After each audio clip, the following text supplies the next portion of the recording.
I absolutely love Resident Evil 7 Biohazard. The game is a masterclass in both horror and world building. It's honestly been one of my most enjoyed games in recent memory.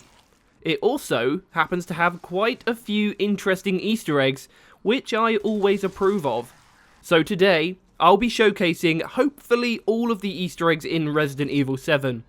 There is a chance that I might miss a couple, so if you spot anything that I didn't, then please don't hesitate to let everyone know in the comment section below. One final thing, this video will contain spoilers. You have been warned. Resident Evil 7 is the latest Resident Evil game and was developed and published by Capcom. Now that's important for this upcoming Easter egg, as we found in the past that Capcom absolutely love hiding references to their past games in their new ones. Dead Rising 4, for example, had tons of Easter eggs, and Resident Evil has a couple too. So in various places around the Baker's estate, you can find full bookcases with a number of titles on display. It doesn't really matter where you go to see this Easter egg, as all the in-game models for the books are pretty much the same. If you take a closer look at the book names, you'll see that one of them is called Fighting Street. A quick history lesson: Fighting Street was the name given to the original Street Fighter when it was ported over to the TurboGrafx-16 systems in 1988. So essentially, Fighting Street turning up in Resident Evil 7 is a very subtle way of referencing the immensely popular Street Fighter series.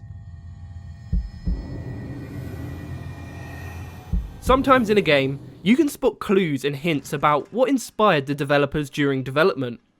For Resident Evil 7, it looks like the Evil Dead was pretty influential on the game. There are nods all over the place to the 1981 horror flick, so let's go through them from the very start of the game. The first thing you'll be able to notice is Ethan's car. It bears a notable resemblance to the car featured in The Evil Dead that the main characters arrive at the cabin in.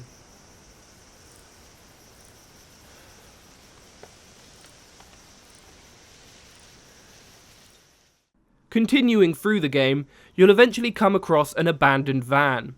If you head over there and open the van's back door, you'll be able to find a magazine. Inspecting this magazine will allow you to find a message scrawled on the back. Join us. This is a phrase heavily seen throughout The Evil Dead, said by numerous demonically possessed characters.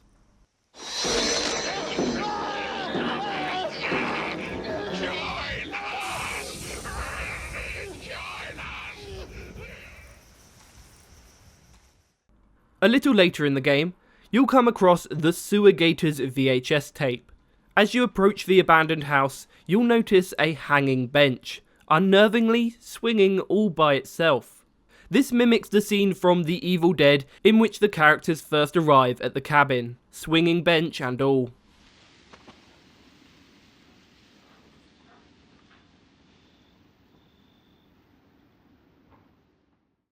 If we jump now over to the 2013 Evil Dead remake, one of the key characters of that movie is a woman called Mia.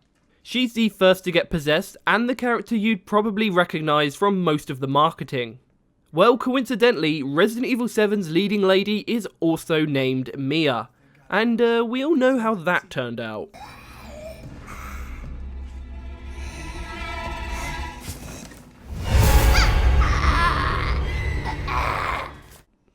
Finally, later in the game, during the second boss fight with Jack, you'll be able to get your hands on a chainsaw.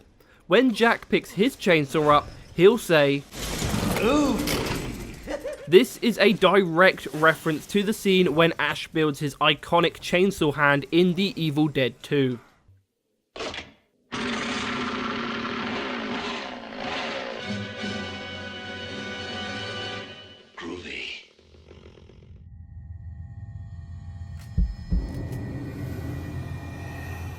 Despite the drastic change in form, Resident Evil 7 Biohazard is not a reboot.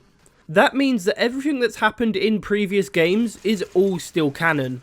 So when you start exploring the Baker's estate and the abandoned ship, don't be surprised when some familiar names and places start popping up. The Baker's estate is a pretty unusual place. animal-themed keys, shadow locks, and weirdest of all, VHS tapes in 2017. But jokes aside, the mansion does strike a remarkable similarity to the Spencer Mansion from the original Resident Evil, most of which lies with the unusual puzzles throughout the grounds. Ethan himself even notices this, stating, "Who builds this shit?" when first interacting with a shadow puzzle. Well, the answer is actually not that surprising. Once you've acquired the snake key, if you head up into the attic in Lucas's bedroom, you can find a note on the floor that points to the construction crew who installed the shadow puzzles, Trevor and Chamberlain Construction. These are the same people who were tasked with creating the Spencer Mansion and all of its secret passages. But still, this doesn't really explain why you'd want these weird puzzles in your home. Do you want some more ties to the mansion from the original Resident Evil game? Well, if you head inside the main hall, you'll be able to find a picture on the wall depicting the Arklay Mountains. Fans of the series will recognise this location as the very same mountain range that the Spencer Mansion calls home. Now perhaps this points to the Bakers having once visited the Spencer Mansion. Maybe that'd explain where the inspiration for their own crazy puzzle locks would come from. Staying with the theme, do you not think it's a bit unusual that the Bakers Mansion contains its own morgue? That's quite suspicious if you ask me, but perhaps the answer was right in front of us the whole time. If you head out into the yard, look up at the main house, you'll be able to see a window. Coincidentally, it's shaped like the Umbrella logo, just cut in half of course. Perhaps this is evidence that the Baker's estate is actually another secret Umbrella facility. That could even explain where the ship was inbound.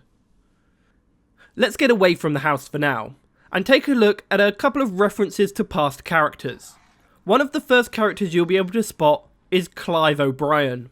O'Brien first appeared in Resident Evil Revelations, and was the head of the Bioterrorism Security Assessment Alliance. Last time we saw him, O'Brien resigned from the BSAA, and that leads us straight into Resident Evil 7. In the living room of the Baker's house, you can find a book called The Unveiled Abyss, written by none other than Clive O'Brien. It seems like once he left the BSAA, he turned to being an author instead. I guess it's a good way to pay the bills. Another old character making a reappearance is Alyssa Ashcroft. On a table in the main hall, you can find a newspaper article titled "Over 20 Missing in 2 Years", credited to Alyssa Ashcroft. Ashcroft first showed up in Resident Evil Outbreak as a reporter and journalist, and was personally caught up in the Raccoon City incident. Since we're talking about Raccoon City, on the wrecked ship you can find a magazine on a table that features an article about Raccoon City and its survivors. The article reads, 16 years since the nightmare of Raccoon City. The survivors are still suffering. Despite the Resident Evil series having moved on from its iconic city, it's great to see that even in the background it still has an impact on the world that Resident Evil has created. Finally, let's talk endgame rewards. Showing up in the final minutes of the game, then being available in subsequent playthroughs, is the Albert 01R. This gun is a powerful alternative to the game's standard pistol, but does have a smaller clip size. The gun's name is a clear reference to Albert Wesker, Umbrella employee and longtime antagonist of the Resident Evil series. The gun itself is actually a modified Samurai Edge handgun, the very same weapon designed specifically for members of STARS, which included characters like Chris Redfield, Jill Valentine and Albert Wesker himself. Now that poses an interesting question. If this gun was created for STARS members, how come it's given to you by a member of the Umbrella Corporation? The next Easter egg from Resident Evil 7 that we're going to be taking a look at has the potential to divide people on deciding whether or not it's actually a reference or not. So in the exact same scenario as the Street Fighter Easter egg, in various locations around the Baker estate, you can find bookshelves with a number of books on display. One of these books will be titled Wartime Photojournalism. Now, I believe this to be a subtle reference to Frank West, protagonist of the Dead Rising series of games. As we've discussed before, Capcom love referencing their previous work in their new games, with them having developed both Dead Rising and Resident Evil.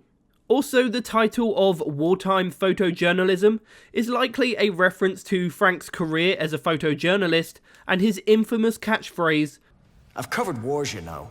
Now, I admit this is a subtle reference, but I believe that Capcom have done this in order to maintain the atmosphere and world that they have created with Resident Evil 7.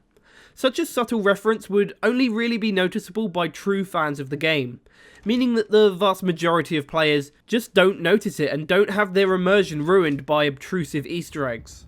This would also explain why the Street Fighter Easter egg appears as Fighting Street, a more subtle, less distracting alternative to simply having Street Fighter on display. So this isn't exactly an Easter egg, but I just wanted to mention it anyway. Resident Evil 7 gives away its biggest plot twist right at the start of the game. When you're first trying to rescue Mia, you can find a photo of the baker's seemingly grandma with a mysterious code on the back. Well, later in the game, this code reveals itself. E001 refers to E-type number 1, i.e. Evelyn, i.e. the creepy grandma from the photo. It's really only something you'd be able to notice in multiple playthroughs, but I thought it was an interesting mention nonetheless. Last of all, let's mention the cameo that's got everyone up in arms. During the closing moments of the game, you are rescued by Umbrella helicopters. But who is it that comes down to help Ethan? None other than Chris Redfield. I'm Redfield.